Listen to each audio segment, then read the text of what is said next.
tudo bem? Meu nome é Felipe, eu sou o professor de História da Oficina do Estudante e hoje nós teremos mais uma videoaula. E o tema é muito interessante. Nós vamos falar sobre ditadura militar, mais especificamente sobre o ato institucional número 5, o mais duro ato criado pelos militares durante o regime que durou de 1964 até 1985.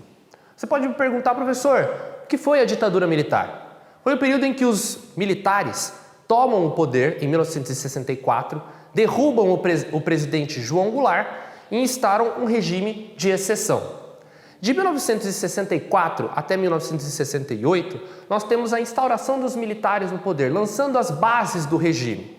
E aí nós temos, com uma das atitudes tomadas por esses militares, a criação dos atos institucionais. O que eram esses atos institucionais? Eram atos que expressavam a vontade do alto comando militar. Esses militares, eles acabavam não operando com o Estado de Direito. Por quê? Porque no Estado de Direito nós temos o Legislativo, que cria as leis, e o Executivo, que acaba executando de fato essas leis. Porém, esses militares, eles acabavam criando os atos institucionais, que eram leis propostas pelo Executivo. Então aí a gente percebe uma concentração de poderes na mão do presidente da República. Nós temos vários atos institucionais. O ato institucional número 1, que acaba cassando direitos políticos, o ato institucional número 2, que acaba instaurando o bipartidarismo, mas o mais importante, o que tem mais recorrência nas provas e também nos vestibulares, é o ato institucional número 5, criado no dia 13 de dezembro de 1968, durante o governo do presidente Costa e Silva. E por que esse ato, tão duro com a sociedade, acabou sendo desferido? Ele acontece porque eu tenho um posicionamento da sociedade, ou de uma parcela da sociedade, contra esse regime de exceção.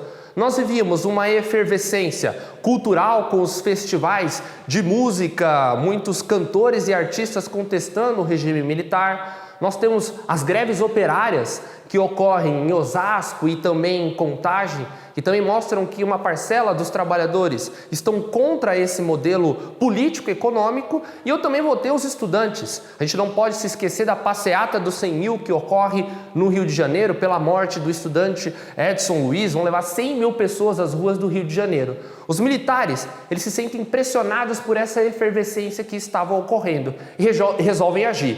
E agir de uma maneira muito dura. Eles acabam instaurando o ato institucional número 5, que é o mais duro ato do regime militar. Mas, professor, o que propunha esse ato institucional número 5? Em primeiro lugar, o ato institucional número 5 propunha a cassação de direitos políticos, ou seja, pessoas que acabavam perdendo o direito de votar e também se candidatar a qualquer cargo político. Esses direitos políticos ficavam suspensos por mais de 10 anos.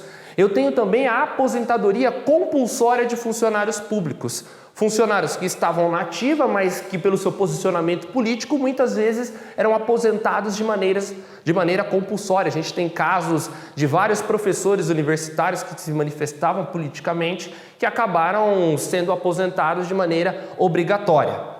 Aqui, prestem atenção porque isso é muito importante, que é o habeas corpus. Professor, o que é o habeas corpus e o que é o fim do habeas corpus para crimes políticos?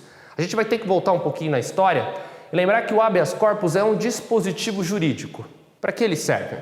Ele serve para que a pessoa possa se defender de todo e qualquer tipo de acusação. Um dos pais do iluminismo, chamado John Locke, dizia que todos nós tínhamos o nosso corpo como propriedade. E para isso deveríamos nos proteger, isso é um direito natural. Então, se nós fôssemos acusados de qualquer crime, seria um direito de todo ser humano, para se defender da acusação, proteger o seu corpo, proteger a sua propriedade. Para isso, há o habeas corpus, para que a pessoa possa se defender em liberdade de uma acusação. Quando o regime militar tira esse dispositivo jurídico, tira o habeas corpus para crimes políticos, o que o governo está dizendo? Ele está dizendo que, por 30 dias, o corpo do prisioneiro político não é mais dele. O corpo do prisioneiro político é do Estado. E o Estado pode fazer o que bem entender para tirar as informações necessárias durante o regime para perseguir os seus opositores. que eu estou querendo dizer é que com o fim do habeas corpus para crimes políticos, há uma institucionalização da tortura, ou seja, uma oficialização da tortura nos porões da ditadura. E isso vai ser um marco para a história do Brasil. Muitas pessoas, muitos ativistas políticos foram torturados e por mais que o governo recusasse essa informação, negasse isso, a gente comprovadamente tem nos arquivos que de fato a tortura foi uma prática recorrente durante o governo militar. Nós temos também a censura prévia aos meios de comunicação. A censura prévia já estava prevista pela Constituição de 1967, mas há um recrudescimento dessa censura. Os meios de comunicação eram controlados por membros do regime militar. Então todas as notícias que saíam nos jornais, nas revistas, na televisão, tudo isso passava por uma censura prévia e o governo autorizava as notícias que acabavam interessando ao regime. Então os meios de comunicação também eram controlados pelo governo militar e isso também é uma característica do ato institucional número 5.